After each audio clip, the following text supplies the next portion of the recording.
करते हैं second part. हमारे जो क्लास 7th का ज्योग्राफी है उसका ह्यूमन एनवायरनमेंट ट्रांसपोर्ट कम्युनिकेशन, जो भी इसका पूरा नाम है आप देख लीजिएगा। उसका सेकंड पार्ट हम स्टार्ट कर रहे हैं। पहले हम एक बॉक्स में क्या लिखा है वो उसके बारे में थोड़ा सा पढ़ते हैं। देयर आर, क्योंकि इंपॉर्टेंट होते हैं बॉक्सेस में जो भी इन्फॉर्मेशन होती है। एनसीईआरटी की जितनी भी इन्फॉर्मेशन आपको बुक में दी गई है, चाहे वो बॉक्सेस में है चाहे बहुत छोटे से वर्ड्स में भी लिखी गई है, तो आपको उसको नोटिस करना बहुत ज़रूरी है, क्योंकि एनसीईआरटी में कोई भी चीज़ बिना किसी काम की नहीं होती। ऐसा मैं इसलिए कह रही हूँ क्योंकि आपको आगे बोर्ड्स के एग्जाम देने हैं। बोर्ड्स के एग्जाम में एक एक इन्फॉर्मेशन बहुत इंपॉर्टेंट होती है। There are several national and state highways in India. India में बहुत सारे नेशनल हाईवेज हैं, पूरे जो कंट्री के स्टेट्स को जोड़ते हैं, और स्टेट्स जो कोई आपस में 1, 2 या 3 स्टेट्स को जोड़ते हैं, ऐसे हाईवेज भी हैं। लेटेस्ट डेवलपमेंट इंडिया की कंस्ट्रक्शन मतलब वो है कि उन्होंने कंस्ट्रक्ट किया इंडिया ने एक्सप्रेसवेज को। एक्सप्रेसवेज क्या है?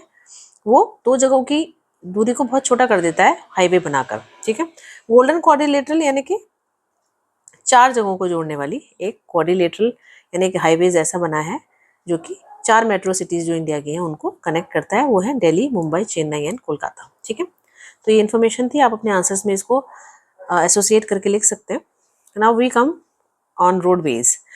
Most commonly use means of transport specially for short distances are roads, ठीक है। शॉर्ट डिस्टेंसेज के लिए आपको भी पता है कि हम रोड्स का ही इस्तेमाल करते हैं। ऐसा तो नहीं है कि हम नदी में तैर के जाएंगे या आसमान में हवाई जहाज से या हेलीकॉप्टर से जाएंगे, तो रोड्स का इस्तेमाल करते हैं। और रोड्स आपको पता है कि पक्की भी हो सकती है, कच्ची भी हो सकती है। कच्ची मेनली गाँव एरिया में, रूरल एरियाज में होती है, जैसे कि तो पक्की को मेटल्ड बोलते हैं और कच्ची को अनमेटल्ड बोलते हैं, ठीक है। The plains have a dense network of roads. तो जो प्लेन एरिया होता है, आपकी जो टोपोग्राफी है, जहाँ पे जैसे माउंटेनियस है एरिया है या प्लेटोज हैं और प्लेन्स हैं, तो प्लेन्स मेनली हम लोग प्लेन्स में रहते हैं जैसे, तो प्लेन्स वाले एरिया में बहुत अच्छी ज़्यादा रोड होती है, मतलब क्वांटिटी ज़्यादा होती है उनकी। रोड्स जो होती हैं वो ऐसी जगह पर भी बनाई जाती है जैसे डेजर्ट है, फॉरेस्ट है। ऐसा नहीं है कि वहाँ नहीं बनाई जाती, लेकिन इतना अच्छा नेटवर्क उनका हम नहीं देख सकते और थोड़ी सी मुश्किल भी होती है बनानी, इवन हाई माउंटेन्स पर भी। जैसे मनाली लेह हाईवे जो है हिमालयन माउंटेन्स में, एक बहुत हाईएस्ट रोडवेज है वर्ल्ड का, ठीक है, बहुत ऊंचाई पर जो है। रोड्स बिल्ट अंडरग्राउंड, और जो अंडरग्राउंड यानी ग्राउंड के नीचे जो रोड्स बनाई जाती है उन्हें सबवेज कहते हैं। जैसे हम रोड क्रॉस करते हुए सबवेज का यूज़ करते हैं, आप सबको पता होगा, जिससे कि जो ट्रैफिक है उसको फेस करके हमें ना जाना पड़े। फ्लाईओवर्स जो होते हैं वो एक रेज्ड स्ट्रक्चर होते हैं, यानी कि जो नॉर्मल प्लेन है उससे थोड़ा उठा हुआ एक स्ट्रक्चर, जो कि 2 प्लेसेस को कनेक्ट करता है, जो कि प्लेसेस थोड़े दूर भी हो सकते हैं और थोड़ा पास भी हो सकते हैं, लेकिन उनको हम रेज्ड इसलिए बनाते हैं कि हम जो सड़क के रास्ते से, जो प्लेन से रास्ते से जब हमको होके जाना पड़ता है, उस रास्ते को क्रॉस ना करना पड़े। मोस्टली वहाँ पर बहुत भीड़ होती है, तो उस भीड़ को क्रॉस करके ना जाना पड़े, तो ऊंचाई से उठकर चले जाते हैं। और वो ऊंचाई से उठी हुई चीज़ क्या होती है? वो फ्लाईओवर्स होते हैं। देखिए मेटल रोड का एक एग्जांपल है, देखिए कितनी पक्की सड़क है। थोड़े दिनों में इंडिया में तो ऐसा होता है कि बारिश होती है तो कच्ची बन जाती है, क्योंकि पता चलता है अंदर मेटल जो मटेरियल यूज़ हुआ है वो अच्छा नहीं यूज़ हुआ है। तो ये थोड़ी सी दूसरी बात हो गई। बट मेटल रोड ये इस तरह की होती है। अनमेटल रोड देखिए कच्ची रोड है, सिर्फ मिट्टी मिट्टी आपको नज़र आ रही है, आसपास की घास साफ करके इसको बनाया गया है। अब है हमारी रेलवेज। रेलवेज भी बहुत इंपॉर्टेंट मीन्स ऑफ ट्रांसपोर्ट है। एक हम इम्पोर्टेंट फैक्ट पढ़ लेते हैं। जो train from Xining to Lhasa runs at an altitude of 4000 meter above sea level. देखिए तो ये कितना बड़ा जो रेलवे का जो ट्रेन है, रेलवे ट्रैक है, सी लेवल से इतना ऊंचा है। और हाईएस्ट पॉइंट इसका कहाँ है? 5072 मीटर तक। तो आप लोकेट करिए, मैप पर देखिए जीनिंग और लासा कहाँ पर है, तो आपको पता लगेगा कि ये दोनों कौन सी प्लेसेस हैं और कहाँ कहाँ से कितनी दूरी तक के प्लेसेस को ये जोड़ता है, कौन सा हमारा ये जो ट्रेन वाला पाथ है। रेलवेज जो है वो हैवी गुड्स कैरी करते हैं। आपको पता है जैसे कोई बहुत हैवी सामान जाता है तो वो रोड्स के थ्रू नहीं जाता, क्योंकि रोड्स में क्या होता है कि ट्रक होते हैं, उसकी कैपेसिटी लिमिटेड होती है। बहुत ज़्यादा जैसे हैवी मशीनरीज भी हैं, एक जगह से दूसरी जगह पर अगर ट्रांसफ़र करनी है तो आप रेलवेज के थ्रू करते हैं। People over long distances quickly and cheaply. और साथ में क्या होता है कि लॉन्ग डिस्टेंस तक इजीली जल्दी से पहुंच भी जाते हैं और सस्ता भी पड़ता है।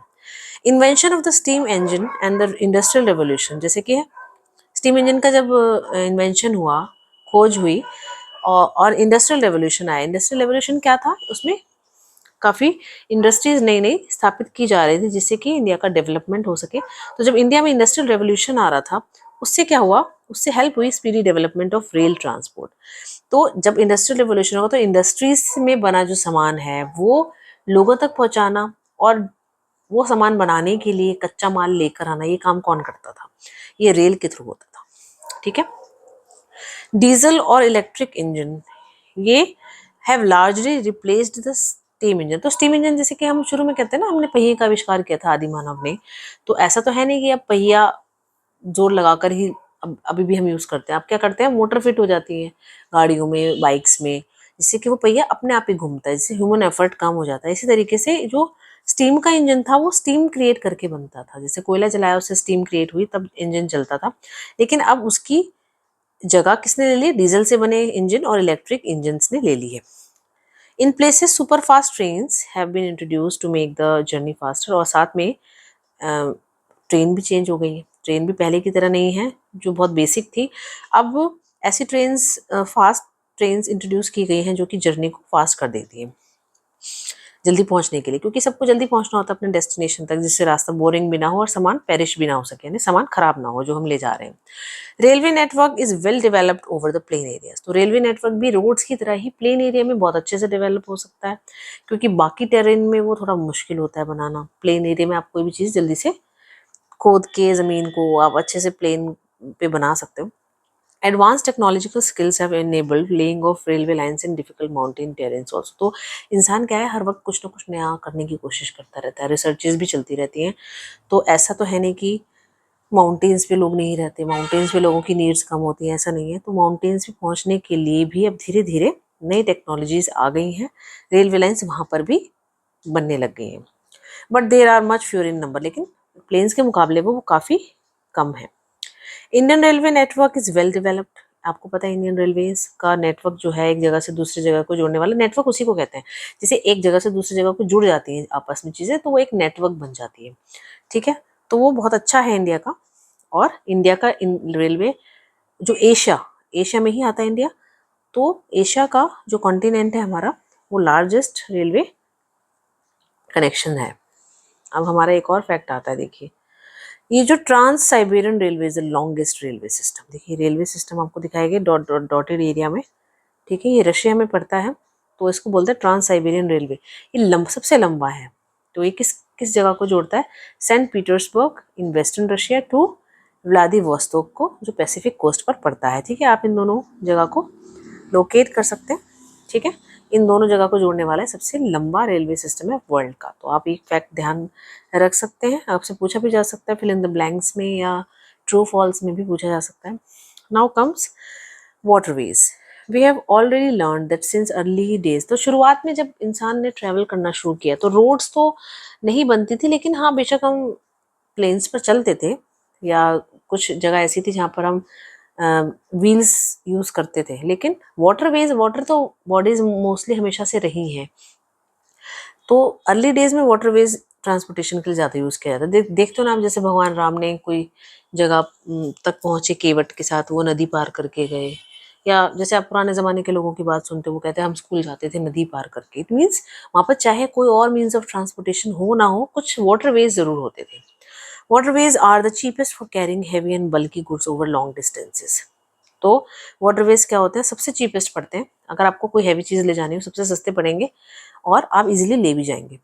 और मेनली दो टाइप के होते हैं, एक तो इनलैंड वाटरवेज और एक सी रूट्स। इनलैंड क्या होता है कि आप एक ही एरिया के अंदर ही अंदर एक ही जगह है। जो सी क्या होता है, सी तो दो जगहों को जोड़ देता है, दो अलग अलग डिफरेंट जगहों को जोड़ देता है। इनलैंड में क्या होता है, एक ही स्टेट है, उसमें हो सकता है एक नदी हो जो एक दो जगह को जोड़ती हो एक ही स्टेट में।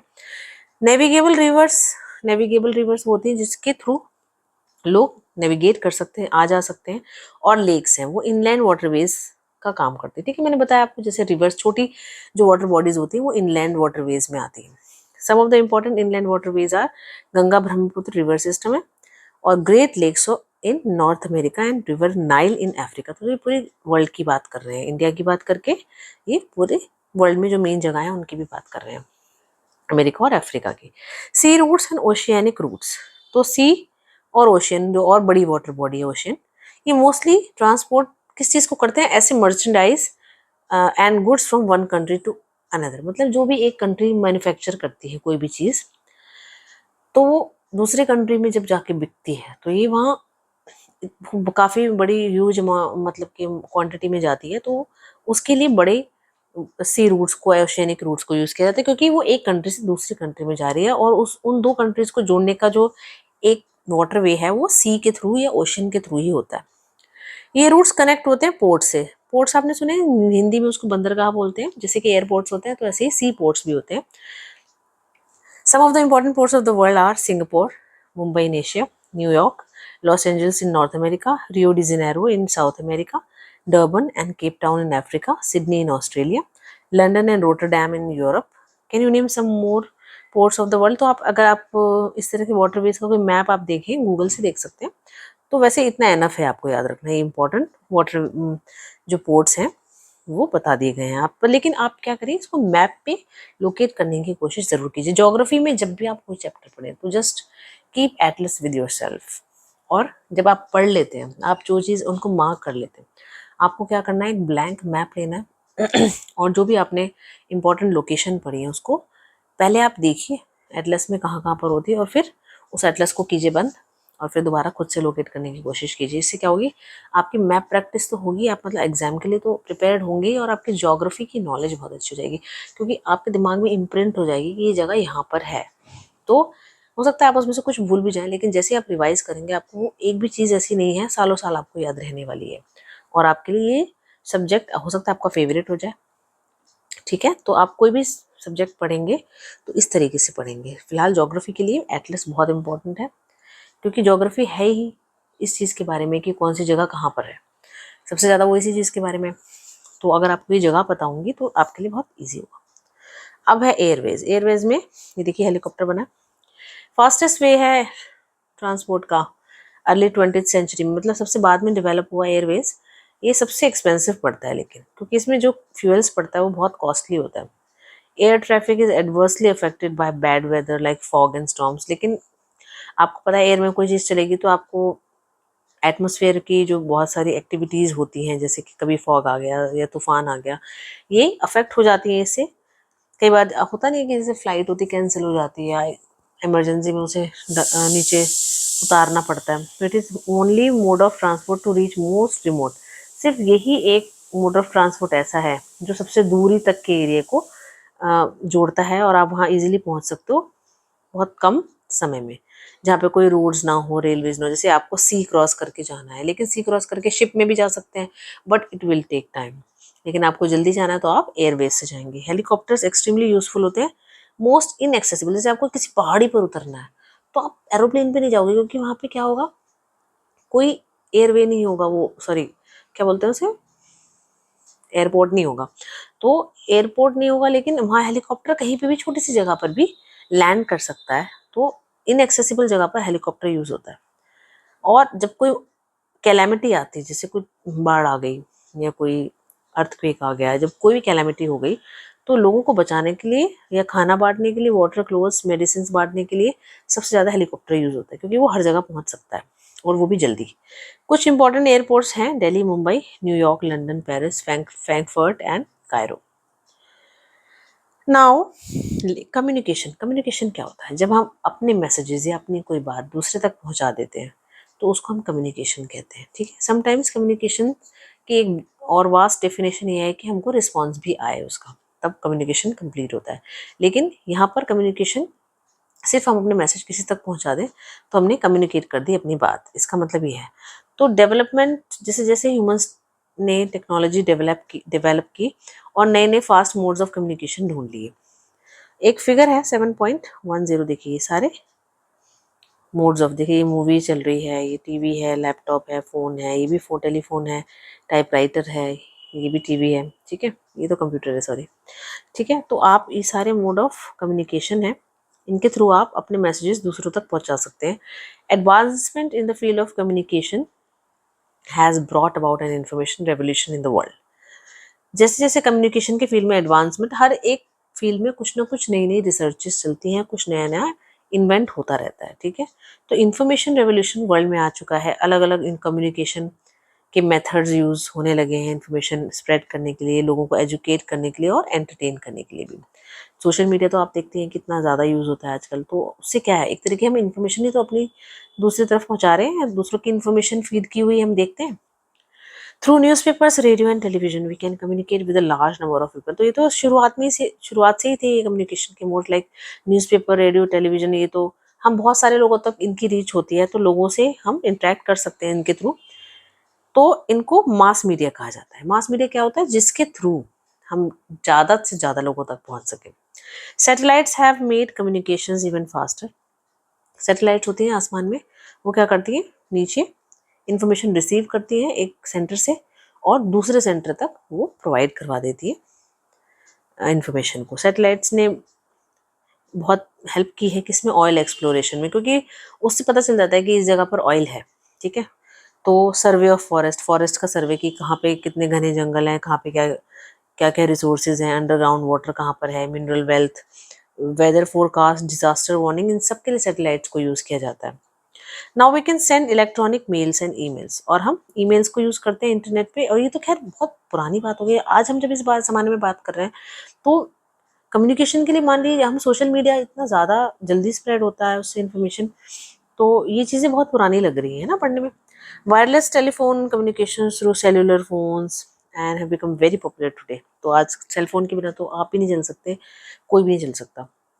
Internet not only provides us with world wide information, हमें पूरी दुनिया की जानकारी इंटरनेट के थ्रू मिलती है, बल्कि हमारी लाइफ्स को बहुत कंफर्टेबल बना दी है, ठीक है। कोई भी काम हम जैसे घर बैठे ऑर्डर कर लेते हैं, खाना भी ऑर्डर कर लेते हैं, अपनी डेली रूटीन की कोई भी नीड की ज़रूरत होती है, ज़रूरत की चीज़ होती है, वो भी कर लेते हैं order. Now we can reserve tickets for railway. जैसे आप मेरा वीडियो देख रहे हैं, यूट्यूब पर देख रहे हैं, तो आपको ये किसके थ्रू पॉसिबल हो पा रहा है, ये मोबाइल फ़ोन के थ्रू, इंटरनेट के through.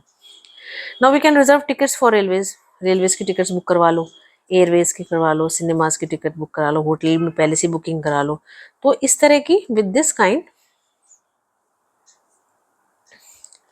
of interconnectivity of people, service and institutions across the world, we are a large global society। तो जब हम इस तरह से आपस में कनेक्ट हो चुके हैं, ठीक है, कम्युनिकेशन के मीन्स के थ्रू, तो ऐसा लगता है ना कि हम एक पूरी फैमिली है, आपस में जुड़ी तो हुई है, एक दूसरे के बारे में जानते तो हैं, तो हम एक पूरी ग्लोबल सोसाइटी बन चुके हैं, ठीक है ना, क्योंकि सारे लोग आपस में कनेक्ट हैं, सबकी सर्विसेज एक दूसरे को मिल जाती हैं। इंस्टीट्यूशंस जितने भी पूरे वर्ल्ड में, वो आपस में कनेक्टेड हैं, क्योंकि वो आपस में इंफॉर्मेशन शेयर कर पाते हैं, इसलिए एक तरह की बड़ी ग्लोबल सोसाइटी बन चुकी है। तो इस चैप्टर में इतना ही है। इसी के साथ ये वीडियो खत्म करती हूँ मैं। आप इसका फर्स्ट पार्ट और सेकंड पार्ट एक साथ देखिए, तो आपको ये पूरा चैप्टर समझ में आ जाएगा। और please do practice on maps. जितनी भी लोकेशन इस पे बताई गई हैं, आप मैप्स पे प्रैक्टिस कीजिए, आंसर राइटिंग कीजिए, try to include every smallest information given in the NCERT, because it will help you write good answers in your school and as well as in boards ahead। तो आपके लिए अच्छा है। इसी के साथ ही वीडियो खत्म करती हूँ। अगर आपको मेरा वीडियो पसंद आया तो प्लीज़ लाइक करें, शेयर कीजिए अपने फ्रेंड्स में, और सब्सक्राइब करना ना भूलें चैनल पे, अगर आप ये फर्स्ट व्यूअर हैं मेरे इस चैनल के। Thank you so much for now.